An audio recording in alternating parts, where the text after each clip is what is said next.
given that Liz Truss is the Foreign Secretary, she's had a lot more to say about tax than she has done about foreign affairs. And I think it's now important that we do interrogate that agenda more Well, thoroughly. I think maybe she would say that's because Rishi has been wanting to talk about the economy and growth, given his background being the Chancellor, that she felt she had to come onto his ground. And it seems to have worked from the point of view of Rishi making a change in his policies around VAT, for example. Well, I mean, there's no doubt at all that Liz Truss is, insofar as one can tell from all the polling, winning. She's certainly winning amongst the Conservative Party members. I mean, there was an interesting poll, I think, in The Sun today suggesting that amongst floating voters, Rishi Sunak might have a slight advantage. So to the extent that people may not have yet made up their minds, I think that's something that they'll be considering.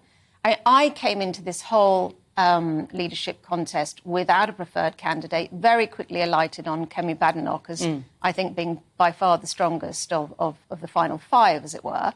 And now I have to say I am leaning towards Liz Truss because I think her argument about taxes, and particularly the taxes that she's looking, if not to cut, then certainly not to raise, is more compelling at the current moment. But I want to hear more about the foreign affairs agenda going forward.